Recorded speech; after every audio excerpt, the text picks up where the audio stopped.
남편 박현우 씨는 늘 부부는 반반이라더니 제가 쓰러지자마자 가장 먼저 한 말이 뭔지 아십니까? 간병비는 누가 냅니까? 였습니다. 수십 년 모은 제 노후 자금, 그게 그 사람 눈에는 그저 공짜 간병인을 살 돈이었던 거죠. 좋아요. 이제 저도 그 방식대로 돌려줄 때가 왔습니다. 계산은 확실히 해야 하니까요. 다음 이야기가 궁금하시다면 구독 한번 눌러주세요.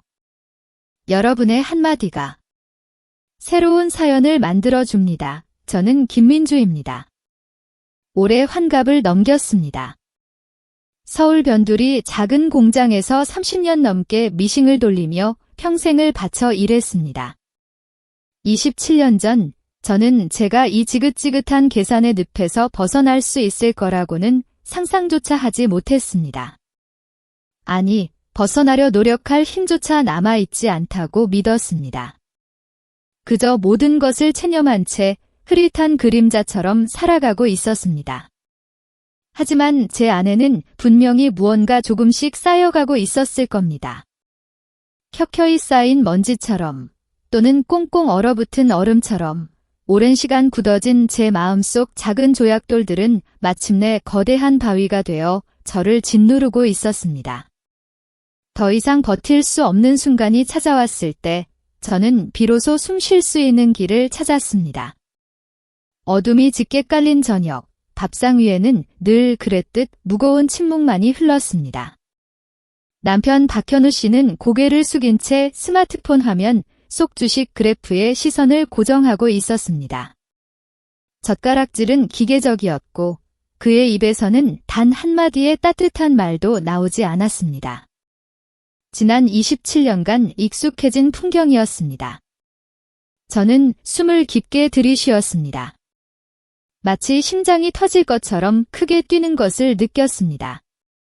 하지만 제 얼굴에는 어떠한 표정의 동요도 없었습니다. 저는 야른 종이 한 장을 꺼내 조심스럽게 그의 밥상 위에 놓았습니다. 남편의 시선은 잠시 휴대폰에서 벗어나 서류로 향했습니다.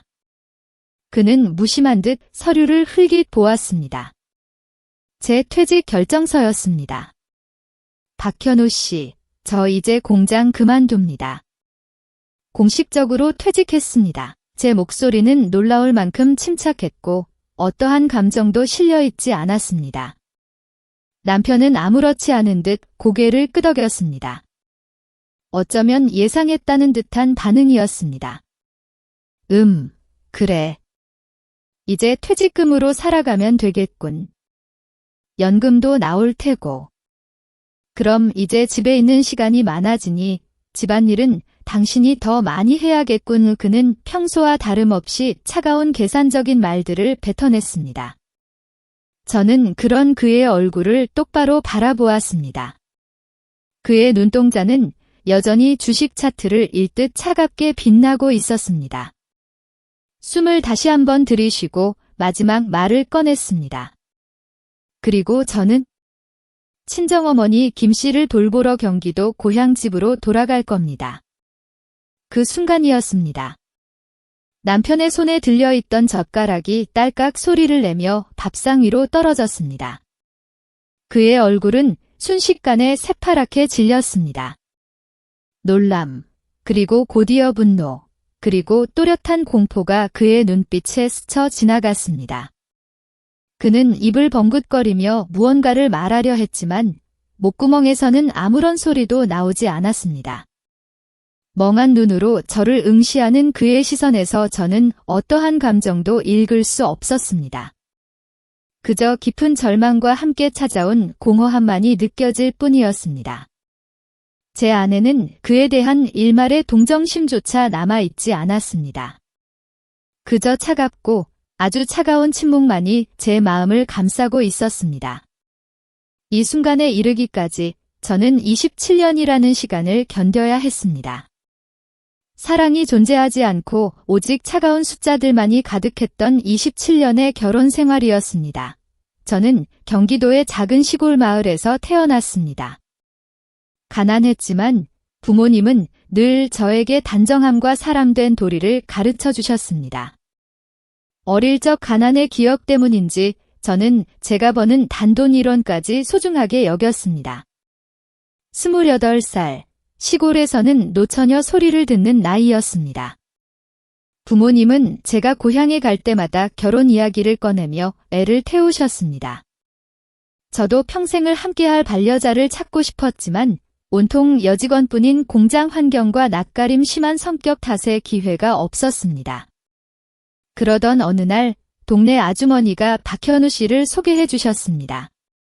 2살 연상의 서울 토박이, 사업을 하기에 생활에 어려움이 없고 술, 담배, 도박도 일절하지 않는 성실한 사람이라고 했습니다.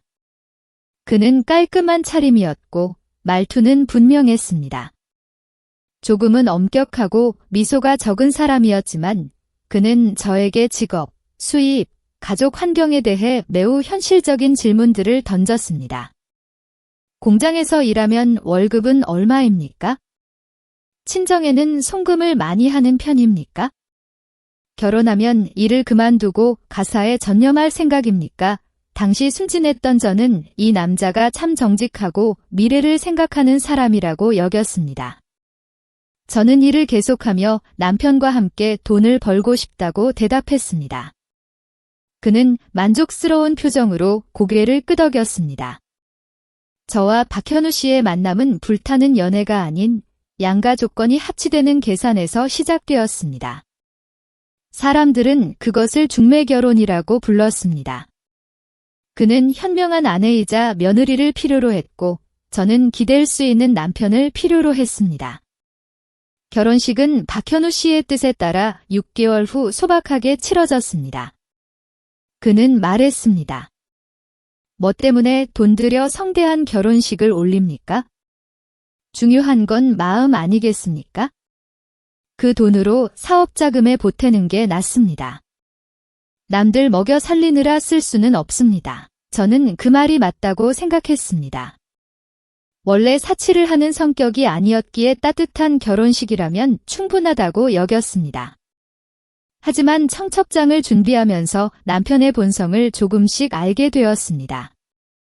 그는 초대 손님 명단을 보며 한 사람 한 사람의 득실을 계산했습니다.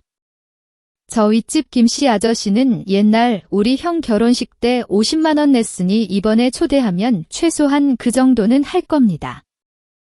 하지만 저 이웃집 박씨 아주머니는 인색하니 틀림없이 자식까지 데리고 와서 밥만 먹고 갈 겁니다. 초대하면 무조건 손해입니다. 이름 지우세요. 저는 초대 손님 명단에서 이름을 지워가는 그를 보며 등골이 오싹했습니다. 그의 눈에는 결혼식은 축복의 자리가 아니라 이익을 내야 하는 사업이었던 것입니다. 제가 조심스럽게 말했습니다. 현우 씨, 그래도 결혼식은 일생에 한 번뿐이고 이웃분들이 와서 축하해 주시는 게 중요하지 않겠어요? 너무 계산만 하면 남들이 안 좋게 말할 수도 있어요. 박현우 씨는 저를 노려보며 단호하게 말했습니다. 당신이 뭘 압니까? 돈이 얼마나 무서운지. 요즘 세상 계산 안 하고 살면 손해보기 십상입니다.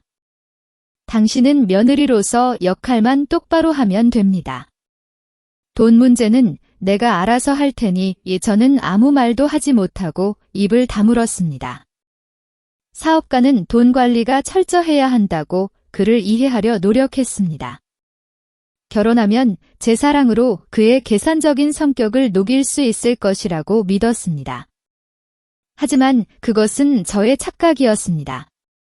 그의 계산적인 성격은 직업병이 아니라 뼛속까지 깊이 배어든 천성이었던 것입니다. 결혼식 날 저는 평범한 동네 대여점에서 빌린 웨딩드레스를 입고 소박한 꽃다발을 들었습니다. 박현우 씨는 몇 년 전 맞춰 입은 낡은 회색 정장을 입고 있었습니다. 우리는 패백상 앞에서 평생을 함께할 것을 맹세했습니다. 결혼 반지를 교환할 때 저는 그의 손이 가늘게 떨리는 것을 느꼈습니다. 저는 그가 감격하고 있다고 생각했지만 나중에 알았습니다. 그날 금 시세가 갑자기 오르는 바람에 예상보다 비싼 반지를 사게 된 것을 아까워하며 떨고 있었던 것입니다. 신혼여행객과 하객들이 모두 돌아가고 저는 침대에 앉아 설레는 마음으로 남편을 기다렸습니다. 달콤한 말과 부드러운 손길을 꿈꿨습니다. 하지만 방으로 들어온 남편의 손에 들려있던 것은 와인잔이 아니라 가계부와 축의금 봉투가 가득 담긴 상자였습니다.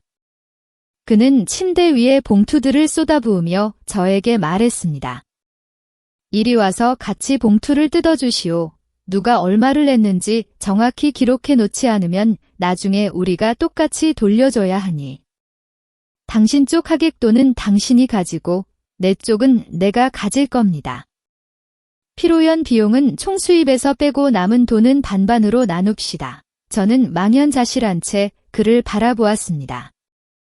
저의 신혼 첫날 밤이 재산 결산의 밤으로 변해버렸습니다. 저는 더듬거리며 물었습니다. 아니, 왜 돈을 뜯어요? 우리 이제 부부 아니에요. 박현우 씨는 마치 외계인을 보는 듯한 눈으로 저를 바라보았습니다. 부부 사이니까 더더욱 돈을 확실히 해야 합니다. 나중에 돈 문제로 싸우는 것보다 지금 확실히 해두는 게 낫습니다. 내 인생 원칙은 경제적 자립입니다. 당신도 일하고 나도 일하니 각자 번 돈은 각자가 관리하고 공동생활비는 함께 내는 것. 그게 가장 공평합니다. 그의 공평하다는 말은 저의 모든 꿈과 환상을 산산조각 냈습니다. 그날 밤, 저는 침대 한 구석에서 웅크리고 소리 없이 눈물을 흘렸습니다. 제 옆에서 남편은 계산기를 두드리고 돈을 세는 소리만 내고 있었습니다. 그것은 앞으로 27년간 이어질 저의 차가운 결혼 생활의 서곡이었습니다. 다음 날 아침, 눈을 뜨자 눈이 퉁퉁 부어 있었습니다. 남편은 이미 일어나 베란다에서 차를 마시고 있었습니다. 저를 보더니 그는 의자를 가리켰습니다. 이리 와 앉으시오. 앞으로 우리 집 생활 규칙을 정해야 합니다. 저는 무거운 마음으로 자리에 앉았습니다. 남편은 미리 준비라도 한 듯 빼곡히 글씨가 적힌 종이를 꺼냈습니다. 이것이 우리 집 지출 규칙의 초안입니다. 내가 신중하게 생각해 봤습니다. 첫째, 식비는 절대 반반입니다. 내가 먹는 만큼 당신도 먹으니 공평하게 나누는 게 당연합니다. 전기세, 수도세도 마찬가지입니다. 이 집에 우리 둘과 어머니까지 3명이 살고 있지만 어머니 식사는 박미영 씨가 일부 부담하고 나머지는 내가 가지니 당신은 신경 쓸 필요 없습니다. 당신은 당신 몫과 공동생활비의 절반만 내면 됩니다. 저는 어이가 없었습니다. 같은 집에 사는 시어머니 식사 문제까지 저렇게 선을 긋다니. 제가 조심스럽게 물었습니다. 현우 씨, 부부는 서로 의지하며 살아가는 것 아니겠어요? 어떻게 남보다 더 심하게 계산할 수 있어요? 제가 버는 돈도 다 이 집을 위해 쓰는 건데 차라리 당신이 전부 관리해 주세요. 그게 더 편하겠어요. 남편은 단호하게 손을 내저었습니다. 안 됩니다. 여자는 감정적으로 돈을 쓰니 문제입니다. 당신에게 돈을 맡기면 집안이 기울고 내가 당신 돈을 관리하면 당신은 나를 독재자라고 할 겁니다. 가장 좋은 건 각자가 관리하는 겁니다. 당신이 번 돈으로 무엇을 사든 친정에 돈을 보내든 나는 간섭하지 않습니다. 그 대신 내 돈도 내가 마음대로 쓸 테니 당신도 묻지 마시오. 월말에 공동지출 내역을 줄 테니 당신이 그 절반을 나에게 주면 됩니다. 친정에 돈을 보내든 간섭하지 않는다는 말에 저는 순간 망설였습니다. 어쩌면 그의 말이 맞을지도 모른다고 생각했습니다. 경제적으로 자립하면 남편의 눈치를 보지 않고 어머니께 용돈을 드릴 수도 있을지 모른다고요. 저는 원래 일을 크게 만들고 싶어 하지 않는 성격이라 결국 그의 논리에 고개를 끄덕였습니다. 알겠습니다. 당신이 그렇게 원한다면 그렇게 하죠. 하지만 제 월급은 당신보다 훨씬 적으니까요. 집에서 큰돈이 필요할 때는 당신이 더 부담해 주세요. 남편은 비웃듯이 말했습니다. 그것은 상황을 봐서 정말 필요한 공동의 일이라면 고려해 봅시다. 하지만 기본 원칙은 공평입니다. 그렇게 해서 반반이라는 이름의 냉철한 규칙이 우리 집에 뿌리내리게 되었습니다. 그날의 약속이 저를 보이지 않는 감옥에 가두고 제 집에서 저를 하수인으로 만들어버릴 줄은 꿈에도 몰랐습니다. 처음에는 모든 것이 어색했습니다. 시장에서 사온 5,000원짜리 싱싱한 포도 한 송이까지도 작은 수첩에 꼼꼼히 기록해야 했습니다. 박현우 씨는 이 포도 얼마입니까? 공동생활비 장부에 적어두면 월말에 당신이 2,500원 내야 합니다. 라고 말했습니다. 이건 제가 산 거니까 괜찮아요. 굳이 계산까지 할 필요 없잖아요. 라고 하자 그는 진지한 얼굴로 말했습니다. 안 됩니다. 원칙은 원칙입니다. 당신이 포도를 사면 내일은 내가 다른 것을 사야 할 테고 복잡해집니다. 정확히 계산하는 것이 가장 마음 편합니다. 저는 남편을 보며 그가 너무나 멀리 느껴졌습니다. 그의 공평함은 문명화된 합리성이 아니라 자기 자신을 감추기 위한 것에 불과했습니다. 그는 손해보는 것을 극단적으로 두려워했습니다. 상대가 자신의 아내라도 마찬가지였습니다. 시간이 지날수록 저도 그런 생활에 익숙해져 갔습니다. 장부를 쓰고 영수증을 보관하며 제 지갑을 지키는 기술을 배웠습니다. 하지만 월말마다 계산기를 두드리는 남편의 모습을 볼 때마다 제 마음은 조금씩 식어갔습니다. 사랑, 낭만, 나눔과 같은 감정들은 그 숫자들 속에서 서서히 죽어갔습니다. 저는 그의 옆에서 마치 기계처럼 살았습니다. 저의 의무를 다하고 돈을 정확히 내며 더 이상 따뜻한 가정을 꿈꾸지 않게 되었습니다. 우리의 생활은 가혹한 재정 규칙 아래서 지루할 만큼 평온하게 흘러갔습니다. 매일 아침 제가 출근하기 전에는 온 집안의 콘센트를 확인하는 것이 다반사였습니다. 김민주 씨, 어제 목욕하고 나서 콘센트 스위치 안 껐더군.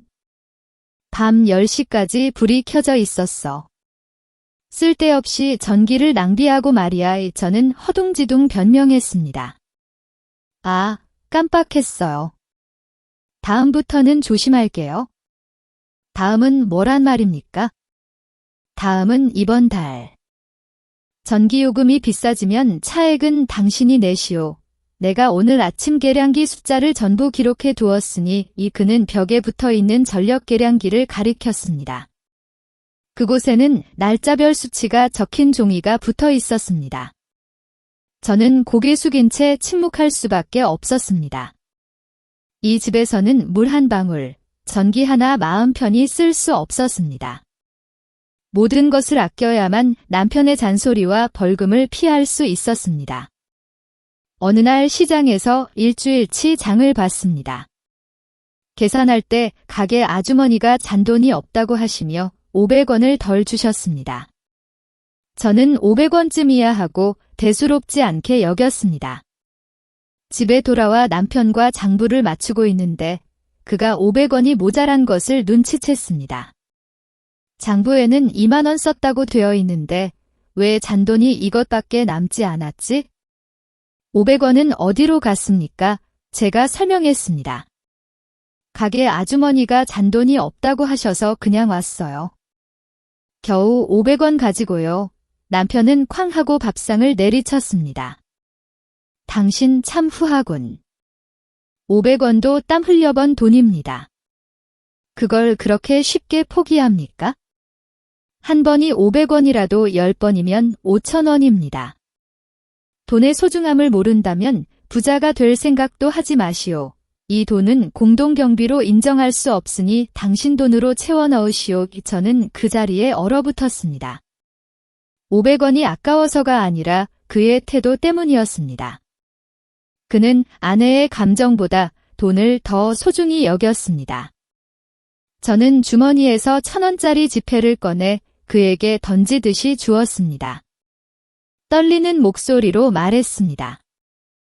여기, 이 정도면 됐겠죠. 남편은 태연하게 돈을 받아 2번이나 세어보고 빛에 비쳐 찢어지거나 위조 지폐가 아닌지 확인한 후 잠긴 서랍에 넣었습니다. 우리는 부부라기보다 한 지붕 아래 각자 생활비를 내고 사는 하숙인에 가까웠습니다. 27년간 그의 아내로 살아오면서 저는 남편에게 제대로 된 선물을 단 한 번도 받아본 적이 없었습니다. 명절이나 생일, 결혼기념일에도 그는 무관심했습니다. 어느 날 옆집 남편이 아내에게 꽃을 선물하는 것을 보고 제가 은근히 말해봤습니다. 오늘은 부부의 날인데 저에게 뭐 해줄 건 없어요. 텔레비전을 보던 남편은 저를 보고 코웃음을 쳤습니다. 선물은 뭐 하러 합니까? 다 쓸데없는 짓입니다. 갖고 싶은 게 있다면 당신 돈으로 사시오. 내 돈이나 당신 돈이나 마찬가지 아니겠습니까? 내가 꽃을 사와도 사흘이면 시들어서 버리게 될 텐데. 낭비 아닙니까? 오늘 저녁 식사비는 내가 내겠습니다. 그걸로 선물을 대신합시다. 그날 저녁, 남편은 제가 직접 차린 소박한 저녁 식사를 사줬습니다. 제 몫의 식비는 대략 2,000원 정도였을 겁니다. 그것이 제가 받은 가장 큰 선물이었습니다.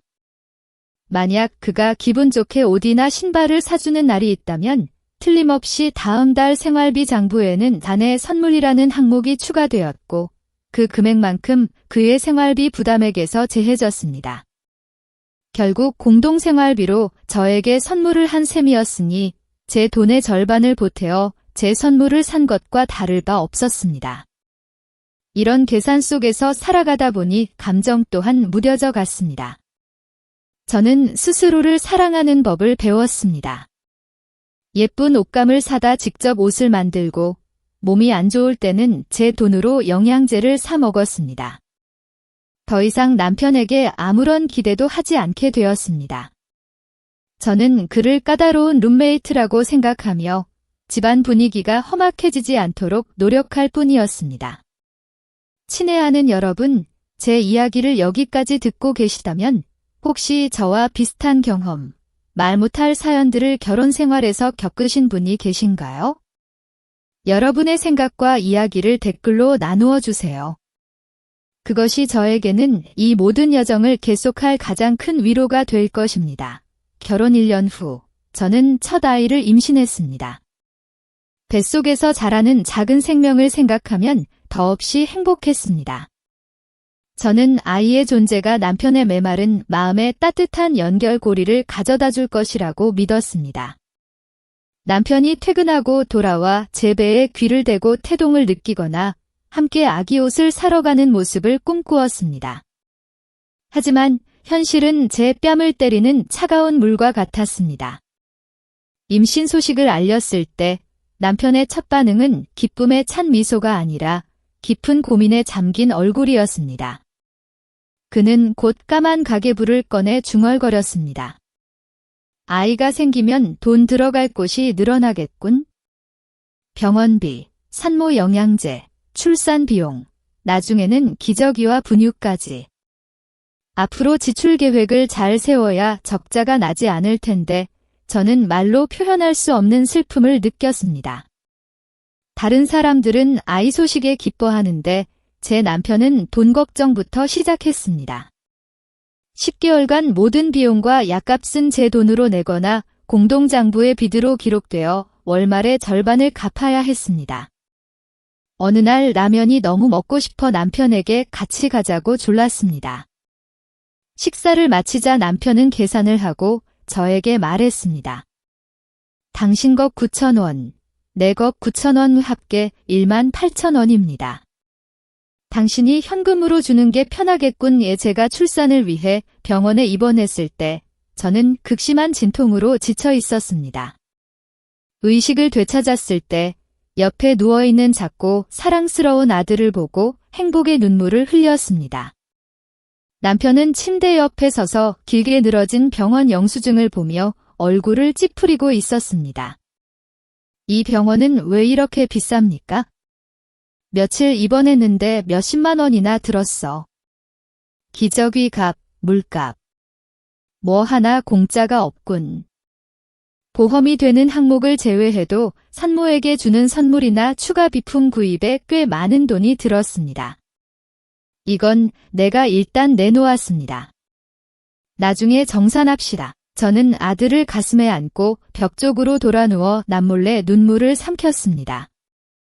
아이가 태어나는 신성한 순간조차도 그는 돈 계산을 잊지 않았습니다. 제 아들은 태어나자마자 엄마가 절반을 갚아야 하는 빚이 되어버렸습니다. 아이를 키우는 나날은 고되고 힘들었습니다. 남편은 분유, 기저귀, 부식비는 정확히 반반으로 나눠야 한다고 정했습니다. 하지만 아이를 돌보는 수고는 나누지 않았습니다. 아이가 울면 잠에서 깨어나 아이를 달래고 기저귀를 가는 것은 전적으로 저의 몫이었습니다. 남편은 옆에서 코를 골고 자거나 아이가 너무 크게 울면 짜증을 냈습니다. 저 애 좀 조용히 시키시오.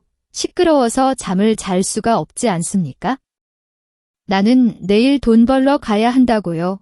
마음이 가장 아팠던 것은 아들이 5살이 되던 해였습니다. 주말 저는 아들을 데리고 마트에 갔습니다. 남편도 지출을 감시하겠다며 따라왔습니다. 아들은 3만 원짜리 빨간색 장난감 자동차를 보고 눈을 떼지 못했습니다.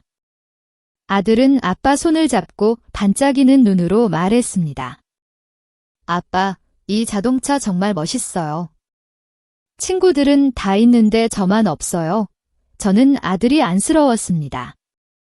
태어나서 지금까지 아이의 장난감은 친척에게 물려받은 낡은 것이나 제가 몰래 비상금으로 사준 저렴한 것들 뿐이었습니다.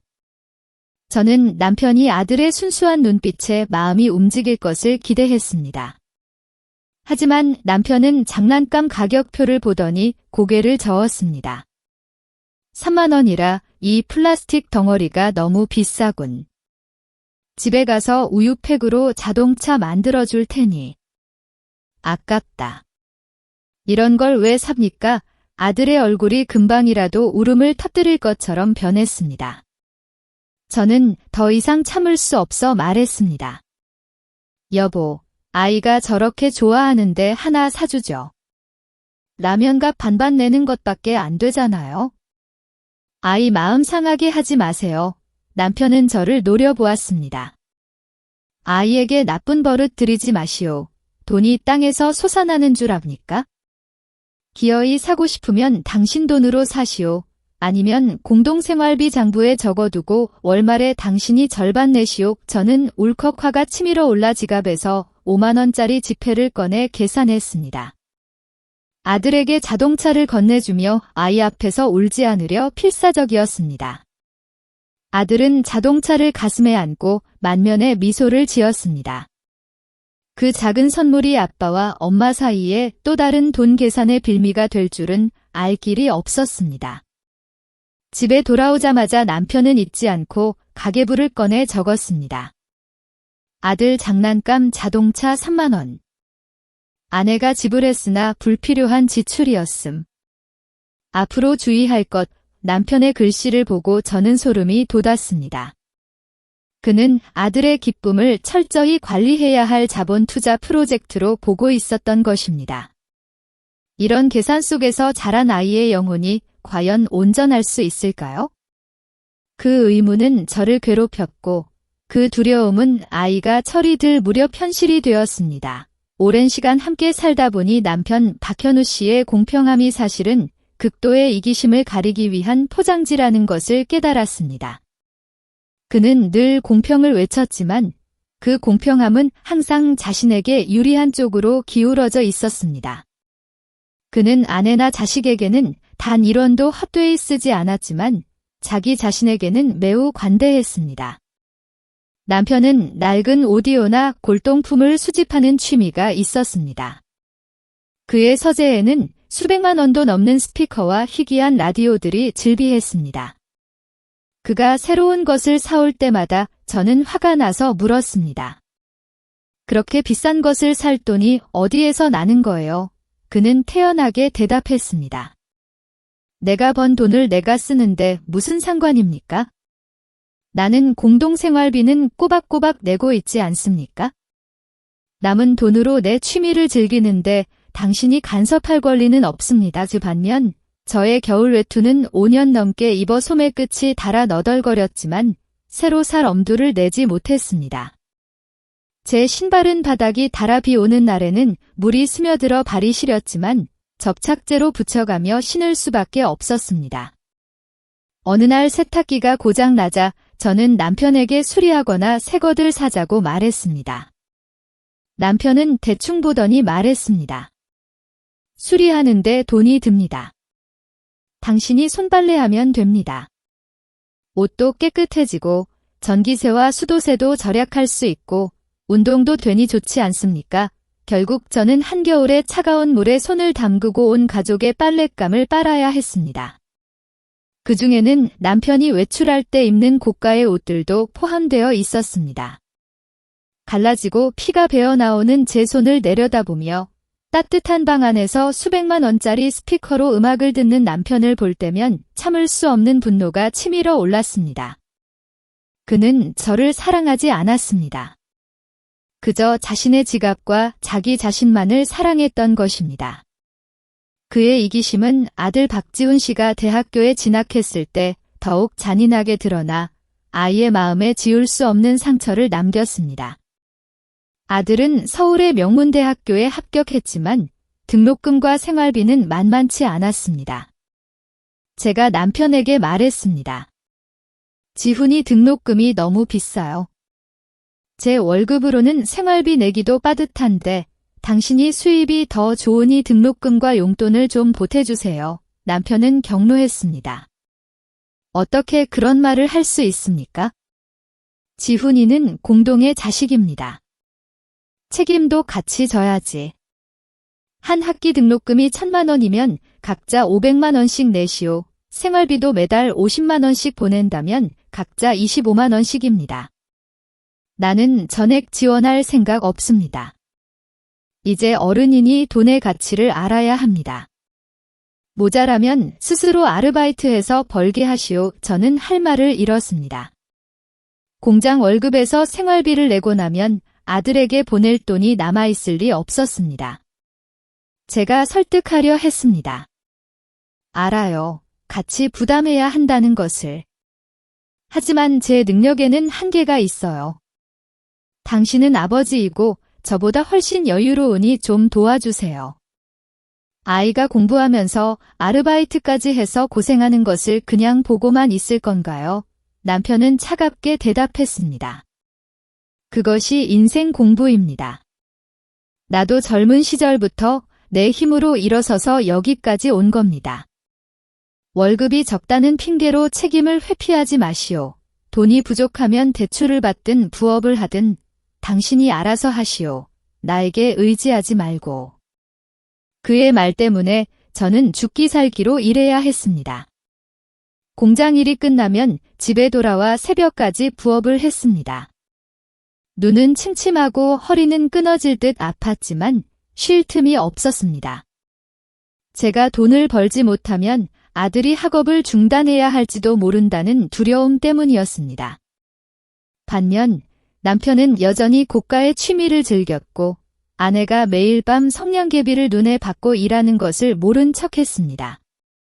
아들 지훈이도 영어가 과외부터 카페까지 온갖 아르바이트를 했습니다. 공부와 일을 병행하느라 야위어가는 아들을 볼 때마다 가슴이 찢어지는 듯 했습니다. 어느 날 지훈이가 집에 돌아와 제 손에 50만 원을 쥐어주었습니다. 엄마, 이거 가지고 뭐 몸에 좋은 거라도 사드세요. 얼굴이 너무 안 좋아요. 이젠 돈 보내지 않아도 괜찮아요. 저는 아들을 껴안고 소리내어 울었습니다. 제 아들은 생각보다 빨리 어른이 되었지만 그 성숙함은 아버지의 무관심과 맞바꾼 것이었습니다. 남편은 아들이 집에 돌아와도 잘 지냈는지 묻지 않았습니다. 첫 마디는 항상 이것이었습니다. 이번 달은 얼마 썼습니까? 장부에 다 기록되어 있을 테지. 부모가 번 돈 함부로 쓰지 마시오. 아들은 한숨을 삼키고 예에 바르게 하지만 거리를 두며 대답했습니다. 그 거리는 점점 더 벌어졌고 저는 남편이 인생에서 가장 소중한 것을 잃어가고 있다는 것을 알았습니다.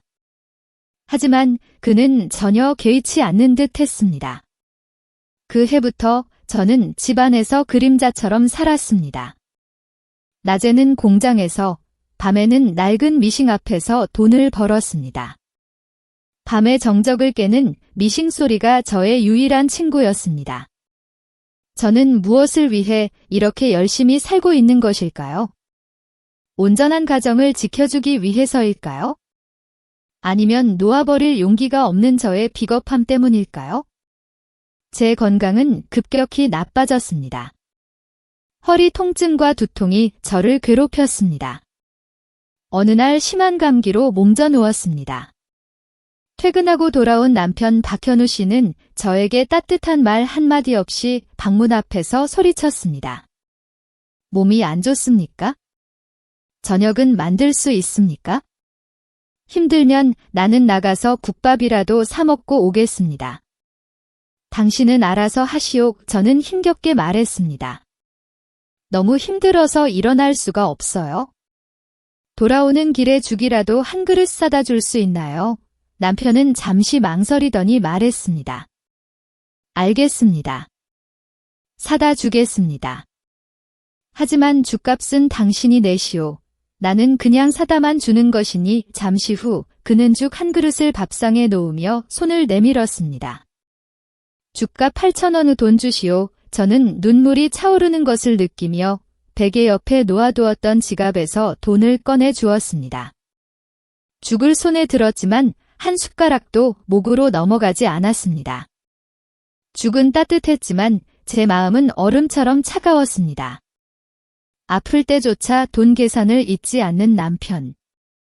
그날 밤 열이 조금 내린 후 저는 남편과 마주 앉았습니다. 저는 그의 눈을 똑바로 바라보며 진지하게 말했습니다. 박현우 씨, 우리 이렇게 살아도 정말 괜찮겠어요? 저는 지쳤습니다. 돈도 중요하지만 부부간의 정은 더 중요한 것 아닌가요? 당신이 계속 이렇게 계산적으로 행동하면 나중에 늙고 병들었을 때 누가 당신 곁을 지켜줄 건가요? 당신의 돈이 스스로 일어나 죽을 끓여주거나 약을 먹여줄 건가요? 남편은 자신감 넘치는 표정으로 코웃음을 쳤습니다. 쓸데없는 걱정은 하지 마시오. 나는 연금도 많고 저축도 많고 고액 의료보험에도 들어 있습니다. 늙어서 병들면 최고급 요양원에 들어가거나 간병인을 고용하면 됩니다. 당신이나 자식들에게 신세 질 생각 없습니다. 요즘 세상은 돈만 있으면 무엇이든 해결됩니다. 알겠습니까? 당신은 당신 몸이나 잘 돌보시오. 농담 같은 허황된 이야기를 하지 말고 그의 말은 제 마음속에 남아있던 마지막 희망의 씨앗마저 꺼뜨려 버렸습니다. 그는 돈의 힘을 맹신했습니다. 돈으로 관심이나 정성 어린 보살핌까지 살 수 있다고 믿는 듯 했습니다. 저는 더 이상 논쟁하는 것을 그만두고 침묵했습니다. 마음속으로 생각했습니다. 좋습니다. 당신 말대로 어떻게 되는지 봅시다. 정말 힘든 때가 왔을 때 당신의 그 재산이 당신의 고독을 구원해 줄 수 있을지 그날 제 경고는 그의 귀를 스쳐 지나갔습니다. 그는 여전히 각자의 인생이라는 철학을 고수했고 아내의 희생을 당연하게 여겼습니다. 그는 인생이 얼마나 예측 불가능하며 인과응보가 가장 예상치 못한 순간에 찾아오는지를 전혀 알지 못했습니다. 남편의 계산적인 태도가 서서히 조여오는 고통이었다면 박씨 시어머니의 엄격함은 날카로운 칼날 같았습니다. 시어머니는 기가 세고 가부장적인 사상이 철저한 분이셨습니다. 제가 처음 며느리로 들어온 날부터 저에 대한 실망감을 감추지 않으셨습니다. 밥상에서는 늘 비꼬듯이 말씀하셨습니다. 우리는 대대로 서울에서 사업을 해온 있는 집안이다. 우리 아들이 어쩌다 시골 여자 데려왔지만 말이야.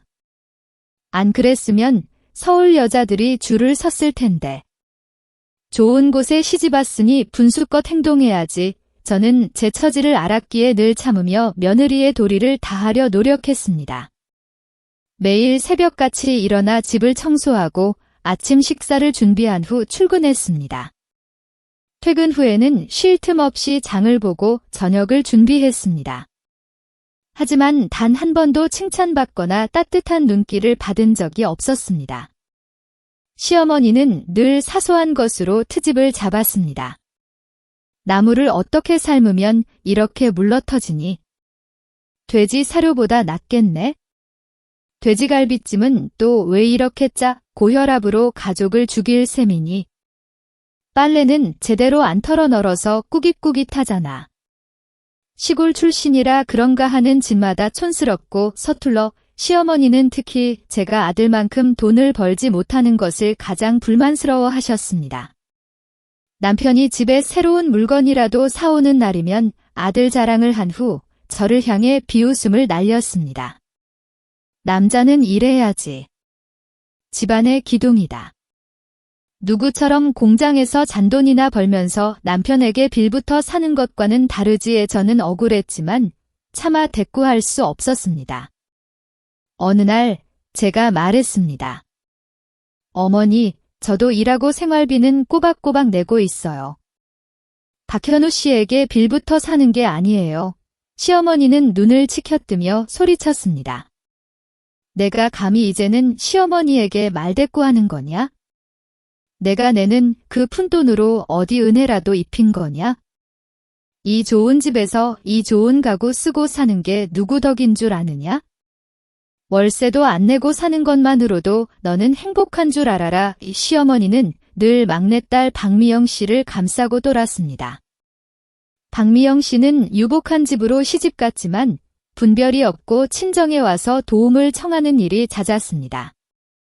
박미영 씨가 오는 날에는 시어머니는 저에게 진수성찬을 차리라고 명했습니다. 장보기 비용은 당연히 제가 내거나 부부의 공동생활비로 처리해야 했습니다. 미영이가 오랜만에 왔으니 내가 형님으로서 좀 후하게 대접해야지. 째째하게 굴어서 동생 망신시키지 말고. 어느 날 박미영 씨가 집에 왔을 때 저는 거실을 닦고 있었습니다. 그녀는 진흙 묻은 신발 그대로 들어와서는 말했습니다. 언니, 바닥 좀 더 깨끗이 닦아요. 우리 집은 도우미 아줌마가 바닥을 반짝반짝하게 닦아주는데 여기는 좀 먼지 같고 찝찝하네. 시어머니는 소파에 앉아 만족스러운 웃음을 지었습니다. 그럼 우리 딸은 복이 많아서 부자 남편 만나 공주처럼 귀하게 살고 있지? 누구처럼 팔자 없는 우리 아들과는 다르지? 시어머니는 말 중간에 저를 노려보았습니다. 저는 그 모든 모욕을 수년간 묵묵히 견뎌왔습니다. 없는 듯이 살면 된다고 스스로를 타이르며 살았습니다. 하지만 운명의 장난처럼 저를 무시하고 짓밟았던 그 사람들이 훗날 제 인생에 가장 큰 파도를 일으키고 저를 모든 것을 포기하게 만드는 결정적인 계기를 제공하게 됩니다. 그 파도는 시어머니가 그토록 자랑스러워했던 바로 그 박미영 씨에게서 시작되었습니다. 숨막히는 일상은 비가 세차게 내리던 어느 날 산산조각 났습니다. 박미영 씨가 초췌한 모습으로 집으로 뛰어들어왔습니다. 평소에 화려하고 고압적인 모습은 온데간데 없었습니다. 그녀는 시어머니의 발에 매달려 울부짖었습니다. 남편의 사업이 부도나 빚더미에 앉게 되었다는 것이었습니다. 사채업자들이 집을 에워싸고 당장 돈을 갚지 않으면 집을 빼앗겠다고 협박하고 있다고 했습니다. 박미영 씨는 어머니와 오빠에게 도움을 청하러 온 것이었습니다. 시어머니는 딸의 울부짖음에 얼굴이 새하얗게 질렸습니다. 박미영 씨는 눈물범벅이 된 얼굴로 남편을 바라보며 간청했습니다. 어머니, 오빠, 저 좀 살려줘요. 지금 당장 2천만 원이 없으면 제 남편 죽을지도 몰라요. 오빠, 사업해서 모아둔 돈 있잖아요. 제발 좀 도와줘요. 남편은 앞을 가린 채 아무 말도 하지 않았습니다. 저는 그의 성격을 잘 알았기에 특히 큰돈 앞에서는 그가 얼마나 신중해지는지 알고 있었습니다. 아들이 침묵하고 있자 시어머니는 칼날 같은 시선으로 저를 돌아보았습니다. 얘야, 김민주 씨, 너 비상금으로 모아둔 적금 있잖아. 그거 깨서 미영이 좀 빌려줘라. 사람 목숨이 달린 일인데 가족끼리 도와야지. 저는 그 자리에 얼어붙었습니다. 그 2천만 원은 제가 수년간 먹을 것, 입을 것을 줄여가며 피땀 흘려 모은 것이었습니다. 늙어서 힘들어졌을 때 저를 지켜줄 유일한 비상금이었습니다. 저는 결코 순순히 내어줄 수 없었습니다. 저를 무시하고 천대했던 그녀에게는 더더욱 그럴 수 없었습니다. 저는 용기를 내어 말했습니다. 어머니, 죄송하지만 그건 안 됩니다. 그 돈은 저의 노후를 위해 힘들게 모은 돈이에요. 미영 씨 사정은 딱하지만 그건 두 사람이 스스로 해결해야 할 문제입니다. 박현우 씨가 저보다 훨씬 부자인데 왜 저에게 그런 말씀을 하세요? 시어머니는 불같이 화를 내며 제 얼굴에 대고 소리쳤습니다. 이 피도 눈물도 없는 여자야. 신우이가 죽게 생겼는데 돈이 더 중요하다는 거냐? 그 돈을 꽉 쥐고 뭘 할 생각이야? 친정에 다 갖다 줄 셈이냐? 이 집에 들어왔으면 내 돈도 우리 집 돈이다. 돈 안 내놓으면 나도 가만히 있지 않을 테니. 그리고 남편을 향해 소리쳤습니다. 얘야, 박현우. 너는 뭘 하고 있는 거냐? 내 마누라가 시어머니에게 대들고 내 동생이 죽게 생겼는데 남 일처럼 하고 있잖아. 당장 내 마누라 정신 차리게 만들어라.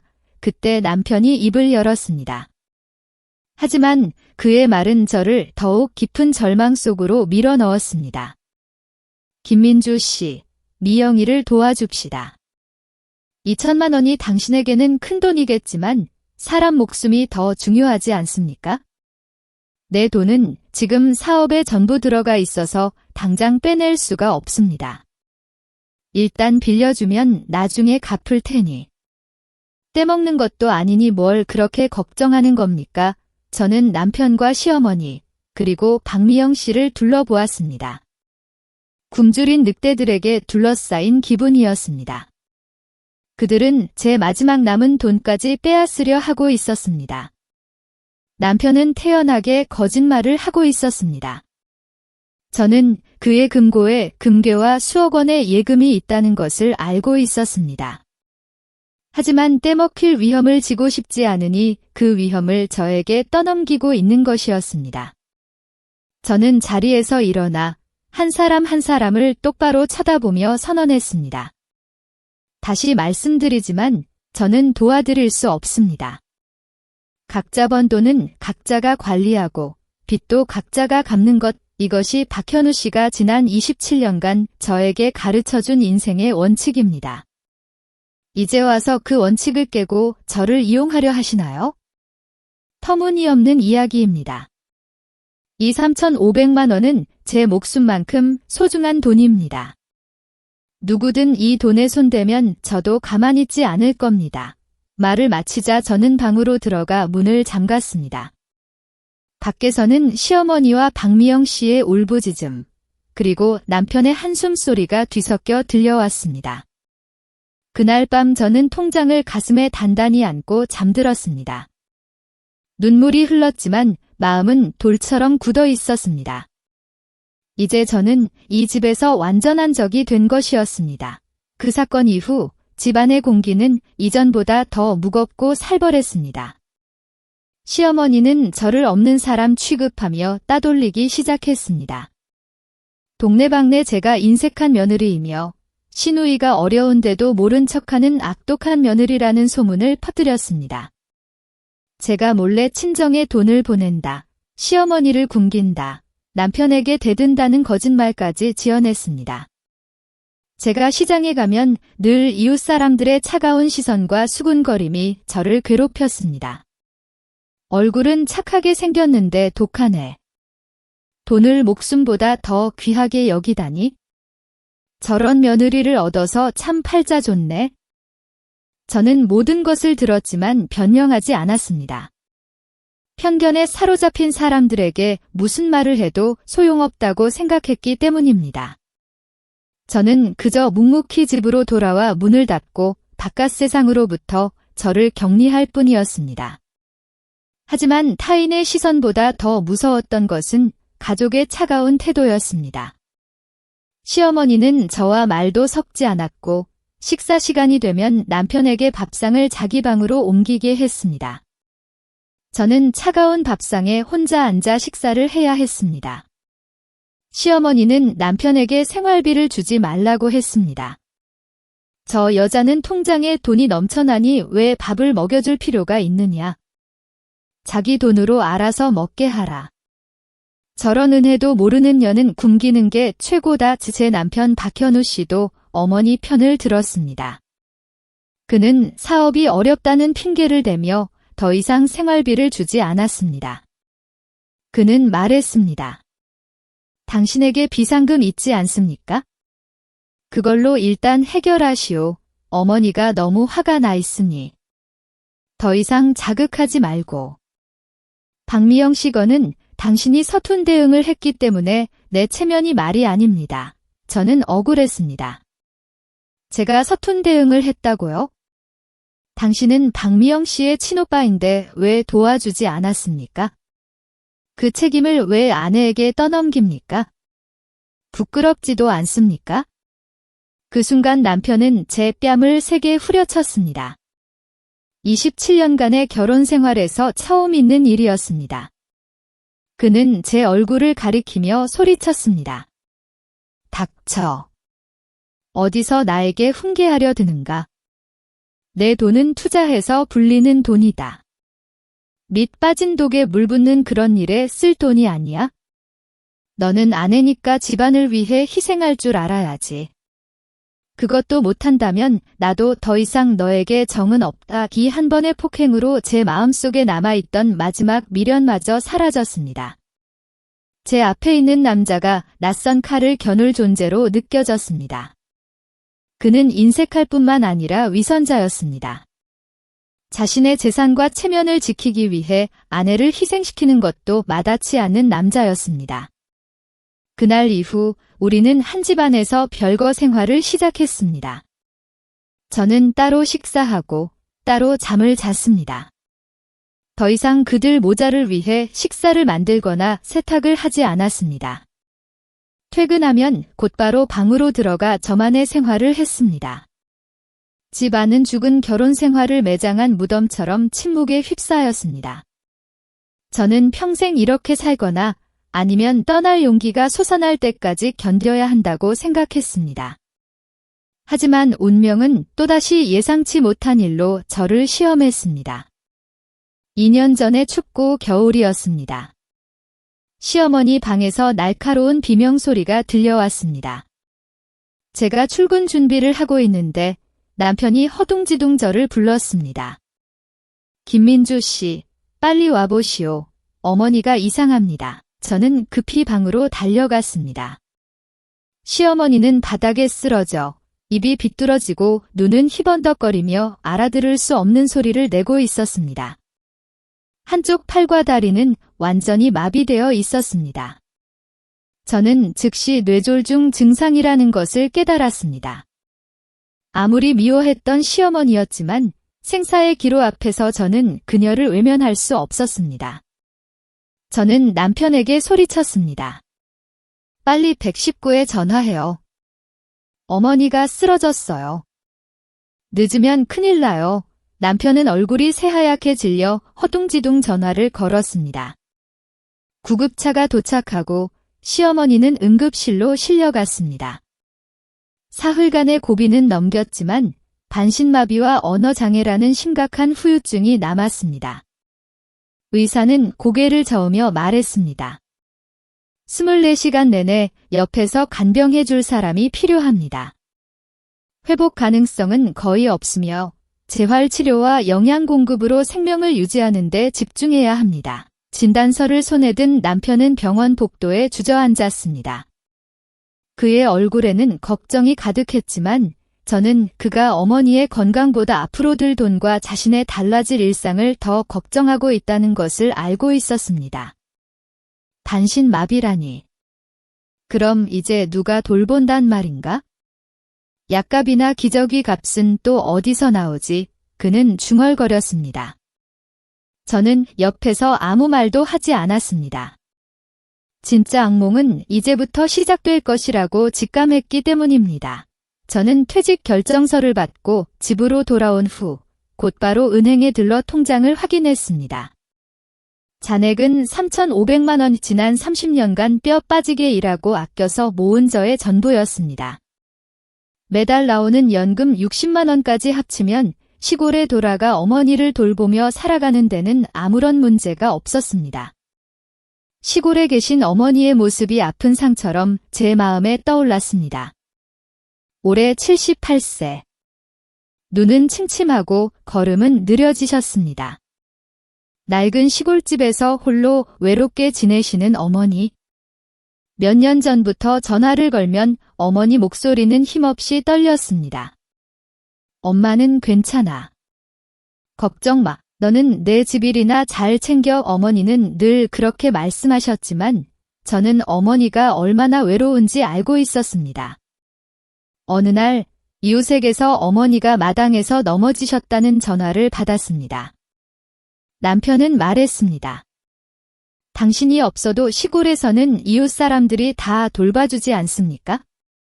별일 아닌데 호들갑 떨지 마시오. 그때 저는 눈물을 삼키고 멈춰야 했습니다.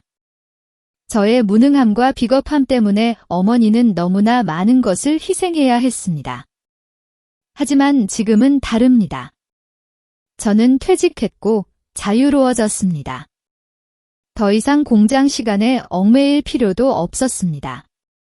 그리고 무엇보다 이 집에서 헌신적인 며느리의 역할을 하는 것에 완전히 지쳐 있었습니다.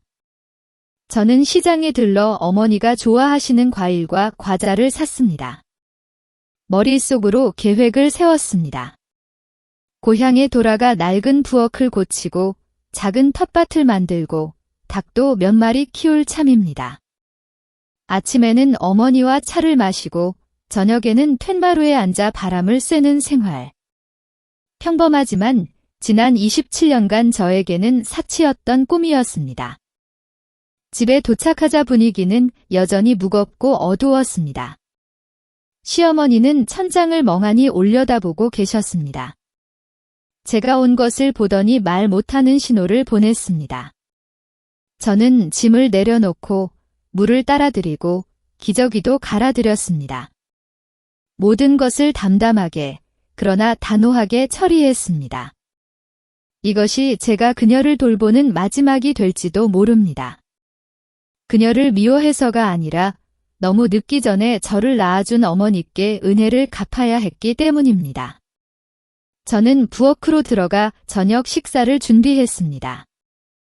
오늘은 평소보다 조금 더 신경 써서 남편이 좋아하는 돼지갈비찜과 된장찌개를 끓였습니다. 이 저녁 식사가 고통스러웠던 아내로서 그리고 며느리로서의 생활에 종지부를 찍는 마지막 식사가 되기를 바랐습니다. 저는 심호흡을 하고 앞으로 닥쳐올 폭풍에 대비했습니다. 남편이 순순히 받아들이지 않을 것을 알고 있었지만 이번만큼은 누구도 제 결심을 꺾을 수 없었습니다. 저녁 식사는 여느 때처럼 침묵 속에서 진행되었습니다. 남편은 식사를 하면서도 스마트폰으로 주가를 확인하는 데 열중했습니다. 저는 맞은편에 앉아 밥을 씹었지만 아무런 맛도 느껴지지 않았습니다. 심장이 격렬하게 고동쳤습니다. 저는 젓가락을 내려놓고 물을 한 모금 마신 후 입을 열었습니다. 박현우 씨, 중요한 이야기가 있습니다. 남편은 고개도 들지 않고 대답했습니다.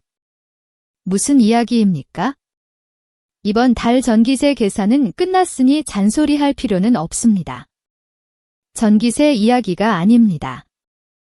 우리들의 미래에 대한 이야기입니다. 제 단호한 목소리에 남편은 움직임을 멈췄습니다. 그는 스마트폰을 내려놓고 의아한 표정으로 저를 바라보았습니다. 미래. 뭔가 이상하군. 빨리 말하시오. 뉴스를 봐야 하니 저는 그의 눈을 똑바로 바라보며 또렷하게 고했습니다. 오랫동안 생각해 왔습니다. 저도 이제 퇴직했고 아이도 커서 독립하지 않았습니까? 저 이제 친정으로 돌아가 어머니를 돌보며 살려고 합니다. 어머니도 이제 78세이시고 몸도 많이 약해지셨습니다. 저 혼자 더 이상 어머니를 혼자 두게 할 수 없습니다. 남편은 그 자리에 얼어붙었고 손에 들고 있던 젓가락이 딸깍 소리를 내며 바닥에 떨어졌습니다. 그는 마치 제가 세상에서 가장 이상한 말을 한 것처럼 저를 바라보고 있었습니다. 잠시 후 그는 더듬거리며 말했습니다. 당신 지금 무슨 말을 하는 겁니까? 시골로 돌아간다니. 그럼 이 집은? 내 어머니는 어떻게 한단 말입니까? 저는 침착하게 대답했습니다. 이 집은 당신 집이니까 당신이 살면 됩니다. 그리고 어머니는 당신과 박미영 씨의 어머니 아니겠어요? 두 사람이 책임지고 돌봐야 합니다. 저는 지난 2년간 며느리로서 할 도리는 다 했습니다. 이제는 제 어머니께 딸로서의 도리를 다해야 합니다. 남편의 얼굴이 새빨갛게 물들었습니다. 그는 밥상을 쾅 하고 치면서 소리쳤습니다. 미쳤습니까? 내 어머니는 지금 침대에 누워있고 박미영 씨는 바빠서 올 수 없지 않습니까? 내가 혼자 어떻게 돌보란 말입니까? 당신은 내 아내 아닙니까? 집안일은 당신 책임입니다. 나가려면 그날가 빠진 가방 하나 들고 당장 나가시오. 나는 돈이 있으니 내일 당장 최고급 간병인을 부르면 됩니다. 당신 같은 시골 여자 없어도 아무 문제 없습니다. 저는 코웃음을 쳤습니다. 책임이요. 지난 27년간 당신이 저에게 책임 있는 행동을 한 적이 단 한 번이라도 있었나요? 저에게 식비나 전기세를 1원 단위까지 청구하고 하숙인 취급하지 않았습니까? 이제 와서 공짜로 부려 먹을 사람이 필요하니 부부라는 이름으로 저를 묶어두려 하시나요? 죄송하지만 저도 이제 눈을 떴습니다. 남편은 벌컥 일어서서 제 얼굴을 가리키며 소리쳤습니다. 잘 말했군. 내가 당신을 먹여 살리고 이 좋은 집에 살게 해주었는데 이제 와서 은혜를 원수로 갚는 거냐? 시골에 가서 살아갈 수 있을 거라고 생각하나? 당신 어머니도 늙고 병들었는데 뭘 먹고 살아갈 건가? 걱정하지 마세요. 저에게는 연금도 있고 저축한 돈도 있습니다. 풀뿌리를 캐먹고 살아도 마음 편한 것이 낫습니다. 이런 지옥 같은 집에서 사는 것보다 100배 낫습니다. 저는 당신의 고급 가정부가 아닙니다. 저도 존중받고 사랑받을 자격이 있는 사람입니다. 남편은 말을 잇지 못했습니다. 그는 짜증스럽게 방을 서성거렸습니다. 아마 평생 순종적이었던 아내가 이렇게 강하게 반항하리라고는 상상도 못했을 것입니다. 그는 저를 싸고 편리한 기계처럼 다루는 것에 익숙해져 있었습니다. 이제 그 기계가 파업을 선언하자 그는 공포를 느끼기 시작한 것입니다. 남편의 불안은 곧 분노로 변했습니다. 그는 자신의 권위에 도전받았다고 느낀 것입니다. 그는 전통적인 도덕관념을 무기로 저를 억누르려 했습니다. 박민주. 잘 들으시오. 여자는 한 번 시집가면 그 집 사람이 되는 것이 당연합니다.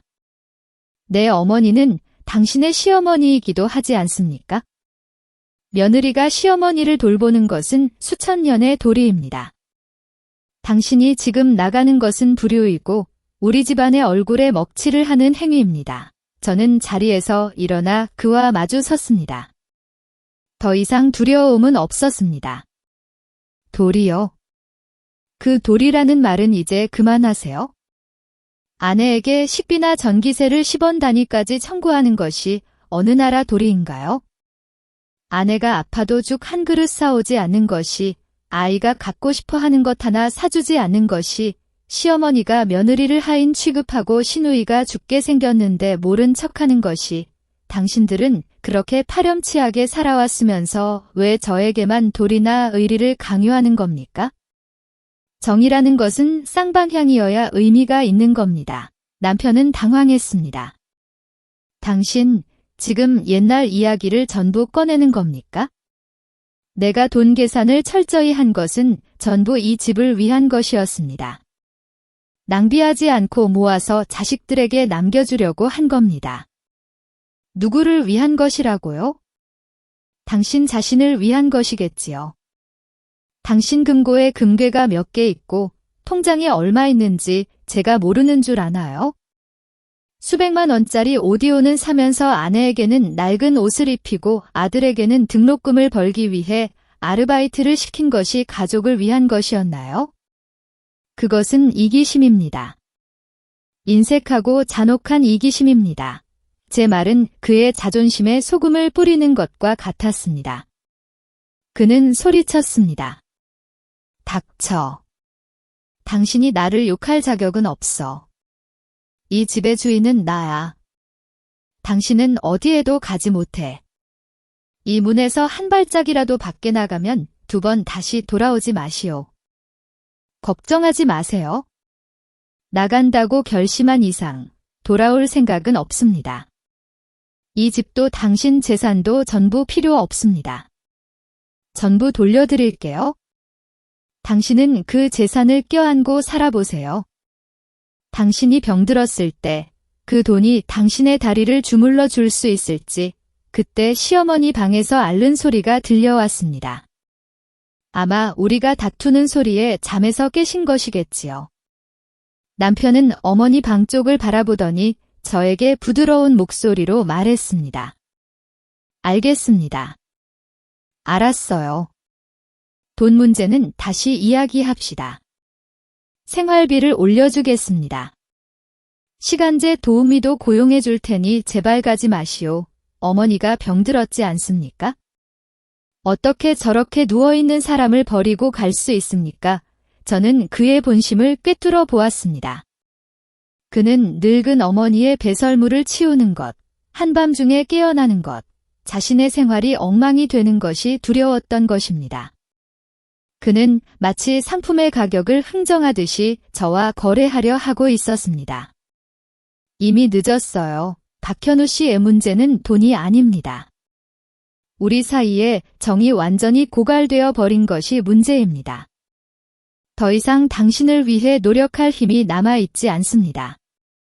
어머니는 당신 어머니니까 당신이 알아서 하세요.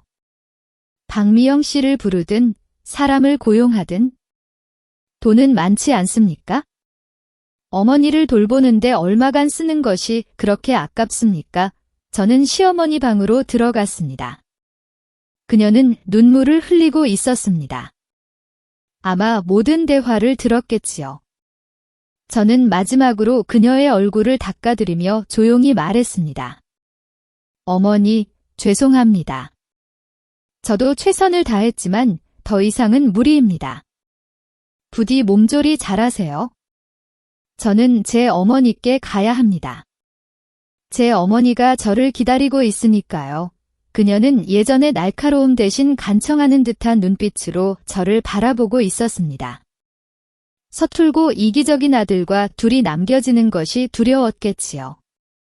하지만 저는 더 이상 마음이 움직이지 않았습니다. 이제 타인에게 베푸는 동정심은 제 자신과 제 어머니에 대한 잔혹한 행위에 지나지 않았습니다. 거실로 나오자 남편은 머리를 감싸 안고 소파에 앉아 있었습니다. 저는 침실로 들어가 옷장 위에서 낡은 여행 가방을 꺼냈습니다. 결혼 초에 샀던 가방이었습니다. 언젠가 부부가 함께 여행 갈 것을 꿈꾸며 샀지만 27년간 단 한 번도 그 목적으로 사용된 적이 없었습니다. 이 가방은 제가 그의 인생에서 떠나는 마지막 짐을 꾸리는 도구가 되었습니다. 저는 낡은 옷 몇 벌과 가장 소중한 어머니와 함께 찍은 사진을 넣었습니다. 남편이 사준 것은 아무것도 가져가지 않았습니다. 물론 그가 저에게 사준 고가의 물건 같은 것은 없었지만 남편은 문에 기대어 제가 짐을 꾸리는 것을 보고 있었습니다. 그는 마지막까지 미련을 버리지 못했습니다. 김민주 씨, 다시 한번 생각해 주시오. 우리 나이에 이혼이라니 세상 물정 모르는 짓 아닙니까? 당신은 분명 후회할 겁니다. 저는 손을 멈추고 그를 돌아보며 쓰디쓴 미소를 지었습니다. 후회요. 제가 가장 후회하는 것은 더 빨리 이곳을 떠나지 않았다는 것입니다. 우리 지훈이가 어렸을 때 병원에 입원했던 날을 기억하나요? 폭풍 우 치던 밤, 제가 당신에게 빨리 와달라고 전화했었지요. 당신은 친구와 장기를 둬야 하니 스스로 해결하라고 말했었고요. 저는 혼자 아이를 안고 뛰어다니며 수속을 밟았습니다. 월급 전이라 주머니에 1원도 없어서 병원 앞 가게 아주머니에게 돈을 빌려야 했습니다. 당신이 병원에 와서 가장 먼저 했던 말이 무엇인지 기억합니까? 아이는 괜찮냐가 아니라 얼마 들었나? 왜 보험 안 쓰고 비싸게 만들었나? 였습니다. 저는 그에게 다가가 그의 얼굴을 똑바로 바라보았습니다. 아픈 기억들이 폭포수처럼 밀려왔습니다. 제가 오토바이 사고로 다리가 부러졌을 때를 기억하나요? 한 달간 누워 있었지만 당신은 저에게 단 한 번도 밥을 차려주지 않았습니다. 도시락을 사다 던져주며 장부했었지요. 도시락값 31일분 곱하기 8,000원에 심지어 도시락을 사러 간 주유비까지 계산하고 있었더군요. 그때 저는 생각했습니다. 나는 남편과 살고 있는가 아니면 빚쟁이와 살고 있는가 하고요. 남편은 뒷걸음질 치며 얼굴이 새하얗게 질렸습니다. 제가 꺼낸 과거 이야기는 그의 양심을 찌르는 화살 같았습니다. 그는 더듬거렸습니다. 그건 옛날 일이지 않습니까? 당신은 잊었을 테지. 아니요. 잊은 척 하고 있는 것이겠지요. 하지만 저는 전부 기억합니다. 당신이 그 까만 가계부에 적은 모든 숫자, 모든 세부 사항을. 그것은 가계부가 아니라 당신의 잔혹함을 기록한 장부였습니다. 당신은 이 결혼을 잔혹한 거래로 만들었고 그 거래에서 저는 늘 손해만 봤습니다. 청춘, 감정, 신뢰, 전부를 잃었습니다. 저는 밥상 위에 놓인 까만 가계부를 가리켰습니다. 그 가계부라도 껴안고 살아보세요. 그것이 당신의 진짜 아내이고 평생의 반려자일 테니. 저는 그저 당신의 인생을 스쳐 지나간 타인에 불과했습니다. 이제 계약 기간도 끝났으니 저는 가겠습니다. 우리 계산은 확실히 합시다. 저의 마지막 말은 남편에게 결정적인 일격을 가했습니다. 그는 의자에 주저앉아 식은땀을 흘렸습니다. 자신이 평생 고수해왔던 공평함이 결국 자신의 가정을 파괴했다는 것을 깨달은 듯 했습니다. 그는 돈 계산에서는 늘 이겼지만 인생의 계산에서는 비참하게 패배했습니다. 저는 여행 가방의 지퍼를 닫았습니다. 정적 속에서 그 소리가 유난히 건조하게 울려 퍼졌습니다. 저는 마지막으로 제 청춘을 묻은 이 집을 둘러보았습니다. 아무런 미련도 남아있지 않았습니다. 저는 가방을 들고 얼굴을 들고 거실로 향했습니다. 밖은 눈부신 새벽이 다가오고 있었습니다. 저는 거실 한가운데에 섰습니다. 여행 가방 바퀴가 바닥을 끄는 소리가 마치 이 결혼의 끝을 알리는 카운트다운처럼 들렸습니다. 남편은 여전히 조종당하는 인형처럼 굳어 있었습니다. 그의 눈은 저의 낡은 가방에 박혀 있었습니다. 아마 이 순간까지도 그는 27년간 순종적이었던 아내가 정말 떠날 것이라고는 믿지 못했을 것입니다. 집안의 공기는 무겁게 가라앉아 시어머니 방에서 풍기는 소독약 냄새가 퀴퀴한 먼지 냄새와 뒤섞여 불길한 징조를 풍기고 있었습니다. 저는 마지막으로 남편을 바라보았습니다. 한때는 저의 하늘이었고 저의 모든 것을 바쳤던 남자. 하지만 이제는 그저 가여울 따름이었습니다. 저는 갑니다. 집 열쇠는 밥상 위에 놓았습니다. 이번 달 생활비도 오늘까지 일할 계산해서 전부 냈으니 나중에 불평하지 말고 확인하세요. 저는 비정상적일 만큼 침착한 목소리로 말했습니다. 남편이 고개를 들었습니다. 그의 입술이 움직였지만 아무런 소리도 나오지 않았습니다. 숙련된 사업가의 날카로움은 어디에도 없고 실패한 중년 남성의 고독한 모습만이 남아 있었습니다. 그는 저를 붙잡고 싶었겠지요. 하지만 그의 거대한 자존심이 간청하는 것을 허락하지 않았습니다. 돈으로 협상하고 싶었겠지요. 하지만 이제 돈이 가장 무의미한 것이 되어버렸다는 것을 깨달았을 것입니다. 정말 가는 겁니까? 27년간의 부부의 정을 생각해도 마침내 그가 겨우 한마디 입을 열었습니다. 저는 코웃음을 쳤습니다. 정이라고요? 아직도 그 말을 입에 담을 용기가 있나요? 당신의 정은 그 까만 가계부 어디에 기록되어 있습니까? 분명히 말해두겠습니다.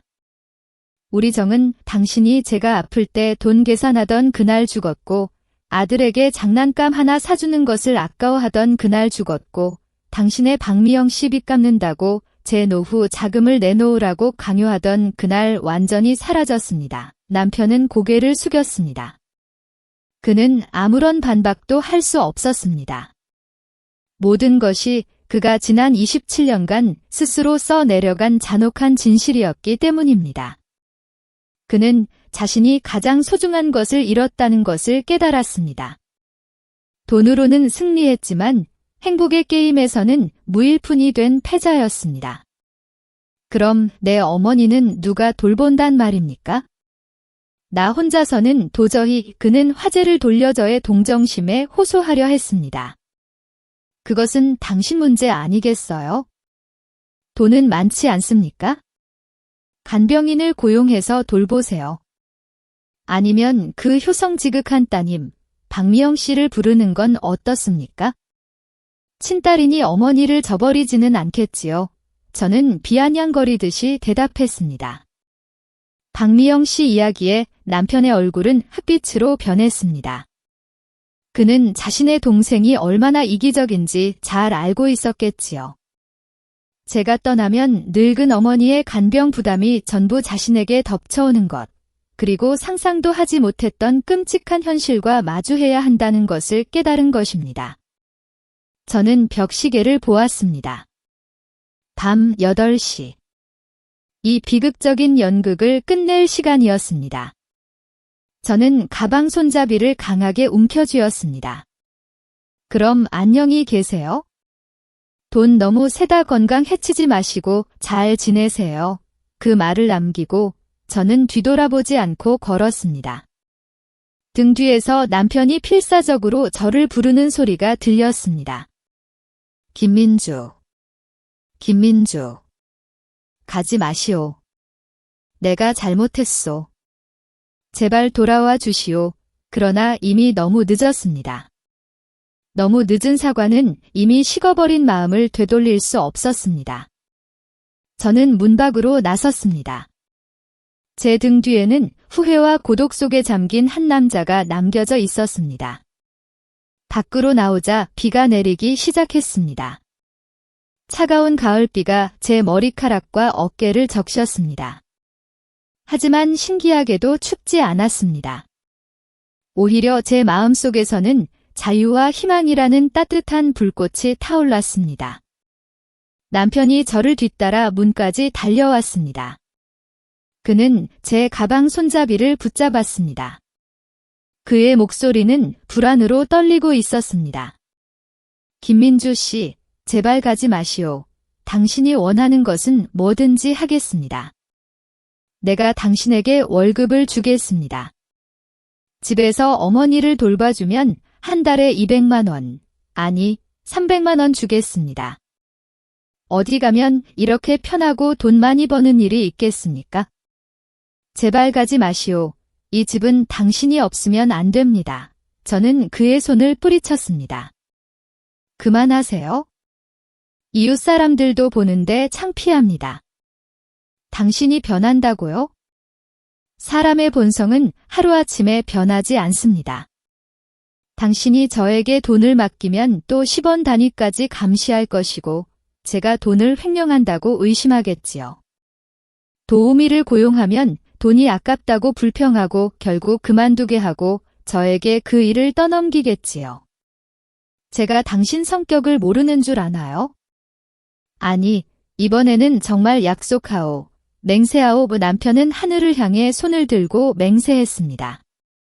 저는 고개를 저었습니다. 맹세하지 마세요. 당신에 대한 제 신뢰는 이미 오래전에 바닥났습니다. 그 약속은 만약 당신이 견딜 수 있는 다른 여자가 나타나면 그 사람에게 해주세요. 남편은 충격을 받은 듯 손을 내렸습니다. 그는 저를 마치 처음 보는 사람처럼 바라보고 있었습니다. 그는 순종적이었던 아내가 이렇게 돌처럼 차가워질 줄은 상상도 못했을 것입니다. 이제 무엇을 가지고도 제 결심을 바꿀 수 없다는 것을 깨달은 것입니다. 그럼 당신은 이제 어떻게 살아갈 생각입니까? 내가 좀 도와줄까? 그의 목소리는 가라앉아 있었습니다. 너무 늦은 관심인지 아니면 남자의 마지막 자존심인지 모를 말이었습니다. 고맙습니다. 하지만 필요 없습니다. 저에게는 두 손과 머리가 있으니까요. 제 힘으로 살아가겠습니다. 더 이상 당신 돈과는 얽히고 싶지 않습니다. 우리는 조용히 끝냅시다. 이혼 서류는 곧 법원을 통해 보낼 테니 도장을 찍으세요. 이혼이라는 말에 남편은 움찔했습니다. 그에게 이혼은 실패의 상징이었고 완벽한 경력에 남을 오점이었습니다. 하지만 그는 더 이상 저를 붙잡을 자격이 없다는 것을 알고 있었습니다. 알겠습니다. 당신이 기어이 그렇다면 더 이상 말리지 않겠소? 하지만 이 집 문은 언제나 열어두겠소? 살다가 너무 힘들면 언제든지 돌아오시오. 그래도 우리는 27년간 부부였지 않습니까? 저는 쓰게 미소 지었습니다. 고맙습니다. 하지만 그런 날은 영원히 오지 않을 거예요. 안녕히 계세요. 저는 가방을 끌고 쇠대문 밖으로 나섰습니다. 등 뒤에서 대문이 닫히는 소리가 마치 비극으로 가득했던 한 시대의 끝을 알리는 소리처럼 들렸습니다. 저는 길가에 서서 마지막으로 그 훌륭한 2층 집을 올려다보았습니다. 한때는 저의 모든 희망과 꿈이 담겨있던 곳, 하지만 이제 그 집은 슬픈 기억과 결혼, 그리고 사람의 마음에 대한 값비싼 교훈으로 남았습니다. 한 대의 택시가 다가왔고 저는 손을 들었습니다. 운전기사 아저씨는 제 가방을 트렁크에 실어주었습니다. 어디까지 가실 건가요? 고속버스 터미널까지 부탁합니다. 저는 차에 올라타 편안한 좌석에 몸을 기댔습니다. 차는 조용한 골목과 차갑고 그리고 배신했던 남편을 뒤로하고 달리기 시작했습니다. 창밖으로 남편이 가로등 아래에서 외로워 보이는 모습이 보였습니다. 한 줄기 눈물이 제 뺨을 타고 흘러내렸습니다. 후회 때문이 아니었습니다. 무의미하게 흘려보낸 제 27년간의 청춘이 슬펐기 때문입니다. 하지만 저는 이내 눈물을 닦았습니다. 과거는 지나갔고 중요한 것은 미래였습니다. 택시는 저를 번잡한 도시에서 평화로운 고향으로 데려다 주었습니다. 저는 창가에 앉아 흘러가는 마을의 불빛들을 바라보았습니다. 만감이 교차했습니다. 저는 한때 동화 같은 사랑과 저를 소중히 여겨줄 남편을 꿈꿨습니다. 하지만 현실은 저에게 잔혹한 교훈을 가르쳐 주었습니다. 결혼은 장밋빛이 아니며 사람의 마음은 세상에서 가장 예측 불가능한 것이라는 것을요. 저는 아들 박지훈에게 전화를 걸었습니다. 여보세요.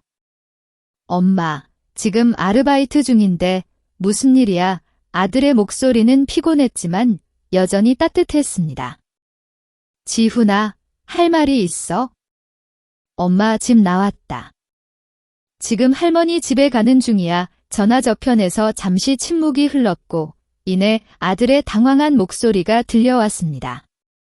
네. 집을 나왔다고? 무슨 일인데? 또 아빠가 엄마 괴롭혔어? 응, 심각한 일 아니야. 그냥 엄마가 너무 지쳐서 할머니 돌보면서 좀 쉬려고.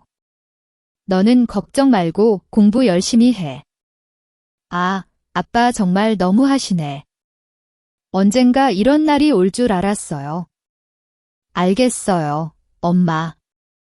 일단 할머니 집에서 푹 쉬고 계세요. 저 내일 바로 그쪽으로 갈게요.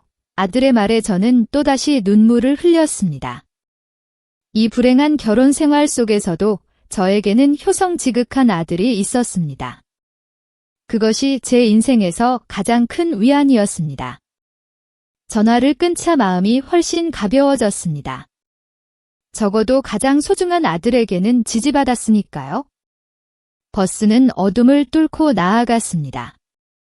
창밖에는 달빛 아래 펼쳐진 황금빛 논들이 보였습니다. 흙냄새와 풀태우는 냄새가 어린 시절의 기억을 불러일으켰습니다. 고향이다. 어머니다. 새벽녘 버스는 마을 입구에서 멈췄습니다. 저는 가방을 끌고 익숙한 흙길을 걸었습니다.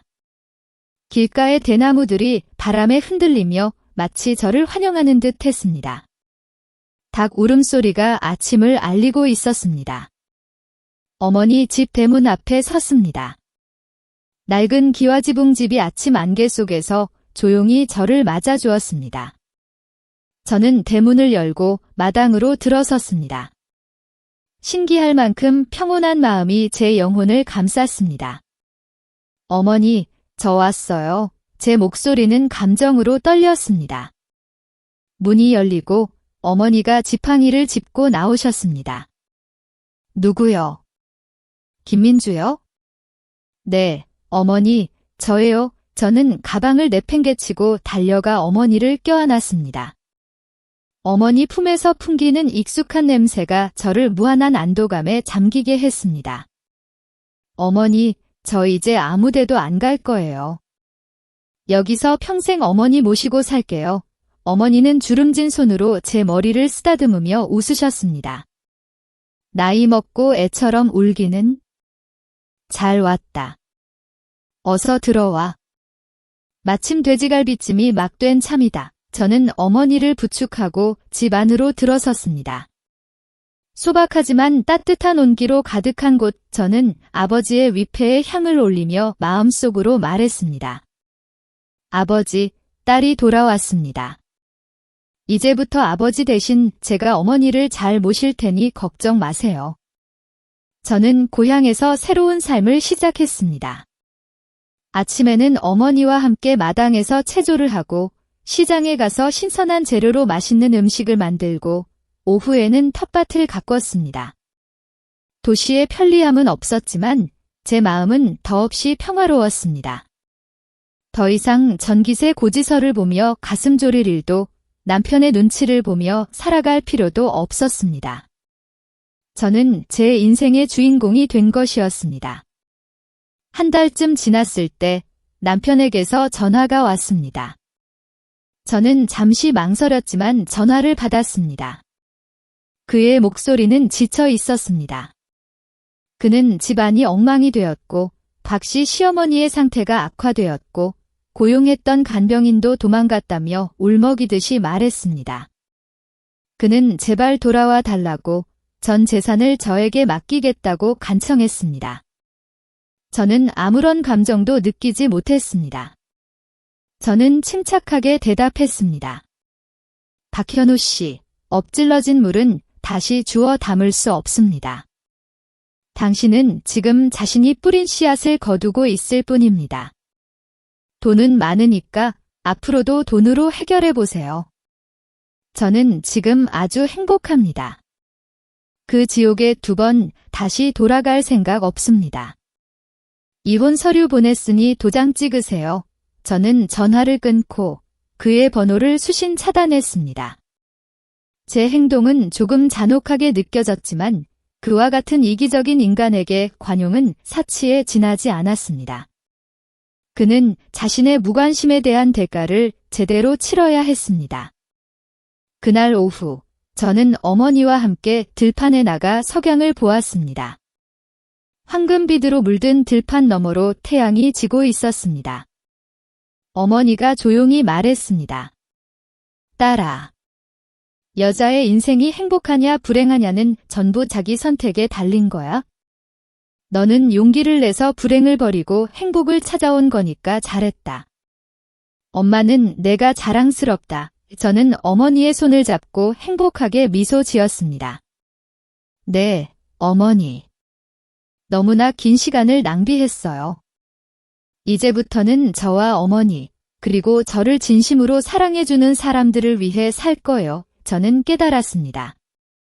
행복은 좋은 집이나 많은 돈 속에 있는 것이 아니라는 것을. 행복이란 마음의 평온이며 사랑하는 사람 곁에서 존중받으며 살아가는 것이라는 것을요. 27년간의 계산적인 결혼 생활은 저에게 자유와 자존감의 가치를 가르쳐 주었습니다. 너무 늦은 깨달음이었지만 그 덕분에 저는 제 자신을 그리고 오랫동안 잃었던 삶의 기쁨을 되찾을 수 있었습니다. 어둠이 찾아왔지만 제 마음속에는 새로운 새벽이 찾아오고 있었습니다. 앞으로의 나날들이 제 인생에서 가장 아름다운 날들이 될 것이라는 것을 저는 알고 있었습니다. 김민주의 이야기는 여기서 막을 내립니다. 김민주의 결정에 대해 여러분은 어떻게 생각하시나요? 만약 여러분이 김민주였다면 다르게 행동했을까요? 댓글로 여러분의 생각을 나눠주세요. 저는 늘 한 분 한 분의 소중한 의견을 읽고 있습니다.